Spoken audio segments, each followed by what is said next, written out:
오늘의 사연.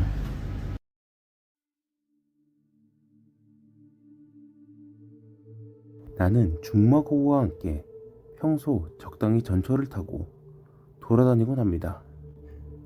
그러다 아무것도 없는 시골역에서 내려 근처 산에 올라 산책도 하고 지도에 실리지 않은 신사 같은 데를 찾으면 참배도 하곤 하죠.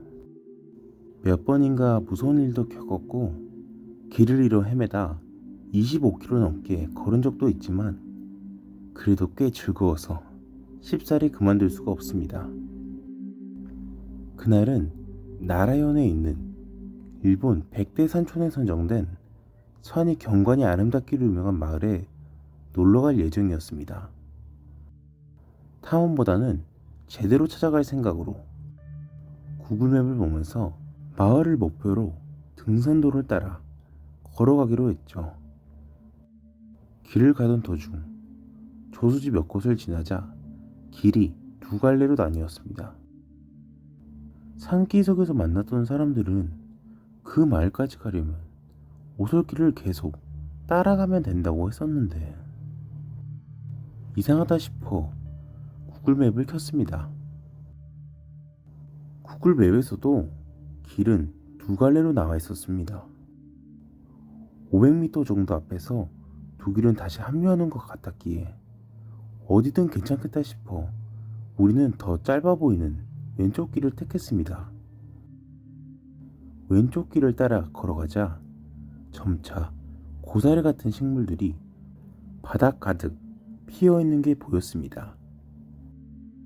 키 큰 나무들이 우거지고 나뭇잎 사이로 햇빛이 내려오는 매우 아름다운 길이었습니다. 어쩐지 동화 속 세상 같다는 생각에 둘이서 신이나 이웃집 토토로의 주제가 산책을 부르며 걸어갔습니다. 여기저기 고사리가 잔뜩 나 있는 가운데 사람이 낸 듯한 한 갈래 길이 계속 이어져 있었기에 딱히 망설임 없이 구글맵도 안 보고 나아갔어요. 나아가다 보니 고사리 말고 다른 식물들이 점점 늘어나더니 나무도 높은 게 아니라 사람 키 정도가 되었습니다. 몸통과 가지도 구불구불 구부러진 채 자라고 있었어요. 그렇지만 한 줄기 길이 계속 이어지고 있었기에 나무를 제치고 풀을 피하며 앞으로 나아갔습니다.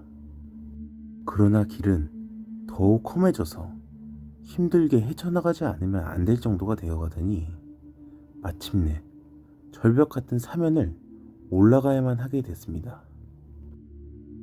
이쯤 되니 좀 위험한 거 아닌가 싶어 멈춰서서 뒤를 돌아봤습니다. 그런데 계속 외길이라고 믿고 걸어오던 길이 사라지고 지금까지 도대체 어떻게 걸어온 것인지도 모를 지경이 되어 있었습니다. 그래도 우리는 나름대로 침착하게 이건 결코 오컬트적인 게 아니라 외길로 보였던 게 실은 내가 멋대로 걷기 쉬운 길로 인식해서 착각한 것이라고 분석했습니다. 조난당하는 사람들은 다들 이런 느낌으로 길을 잃는 거겠지 하고, 하지만 위험한 거 아니냐는 이야기를 하면서도 어쩐지 돌아가고 싶지 않다는 기분이 강했습니다.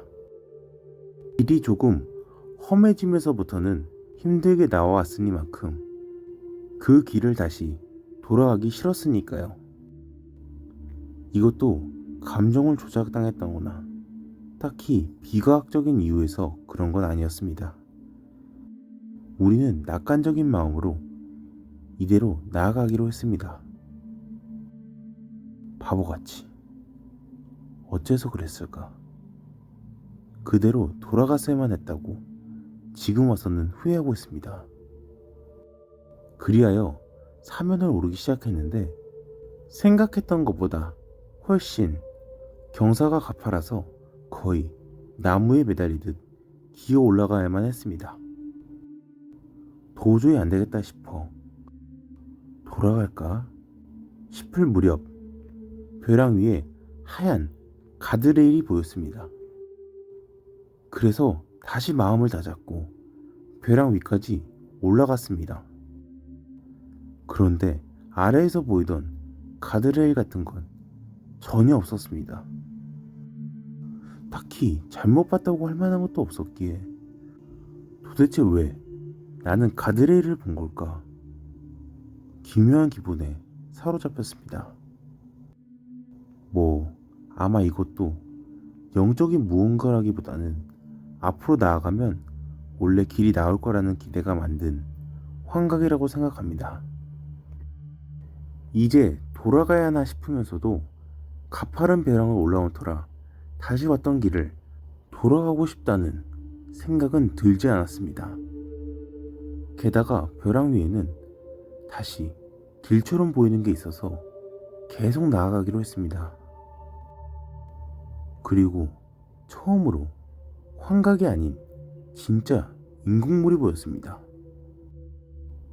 그런 곳에서 사는 사람 따위 없을 텐데 바깥은 데서 자주 보이는 도구를 넣어두는 창고 같은 작은 오두막이 있었습니다. 다만 오두막이라고는 해도 벽에 칠도 벗겨있고 천장도 없는 데다 안에 나무가 자라있기도 해서 겨우 바닥에 남아있는 정도였습니다. 그래도 그 남은 바닥에는 브라운관 텔레비전 같은 것도 있고 사람이 살았구나 하는 분위기는 남아있었어요.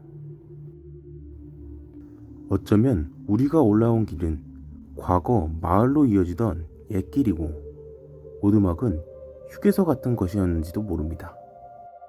그런 벼랑을 일상적으로 다녔다고는 생각하기 어렵지만 산사태 같은 걸로 지형이 바뀌었을 수도 있으니까요. 그 오두막을 보는 순간 나와 친구는 둘 다 동시에 산에 들어오고서 지금까지 느끼지 못했던 공포와 절망감이 한 번에 밀려오는 걸 느꼈습니다. 그때까지 공포 같은 걸 느끼지 못했다는 것도 이상한 이야기일지 모르지만 우리 두 사람은 계속 한없이 낯간적이었습니다.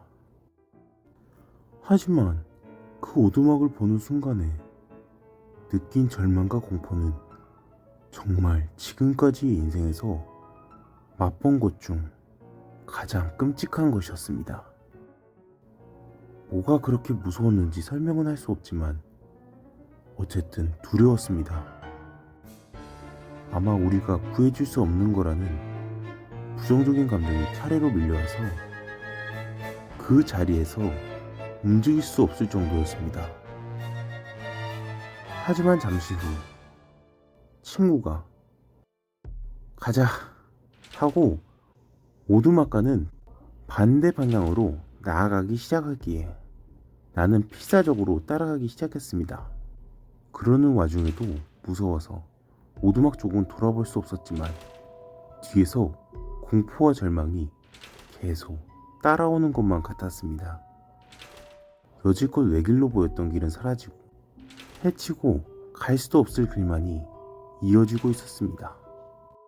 뇌에서 희망적인 기대가 없어져서 길을 보던 환각마저 사라진 탓이었을까요? 정신을 차리니 앞으로 나아갈 수도 없고 양옆이 벼랑인데다가 그 오두막으로 이어지는 길밖에 없었던 것입니다.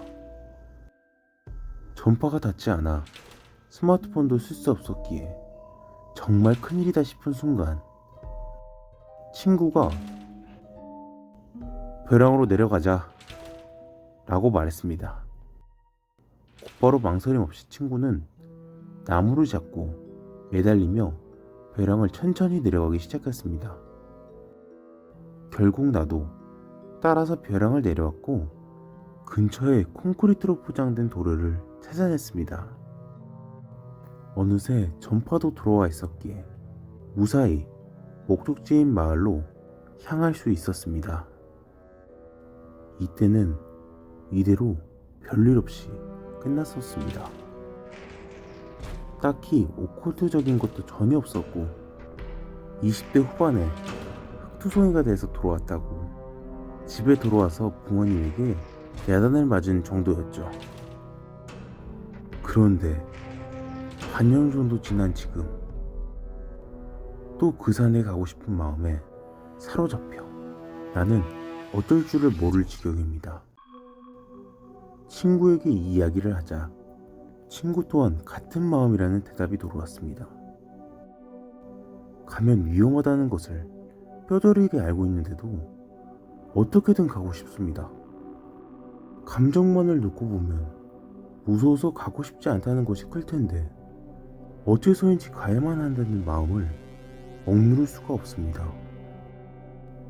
둘 다 가기 싫다고 말하면서도 순조롭게 일정을 준비하고 있습니다. 아마 이번 달 중에 나는 또 그 산으로 향하게 될 것 같습니다. 비일상의 스릴을 내 마음속 어딘가에서 원하고 있고 그 마음이 무서울수록 더욱 강해지는 거겠죠. 오컬트 같은 건 아무것도 아닐 것입니다. 다만 한 가지 아무래도 신경 쓰이는 것이 있습니다.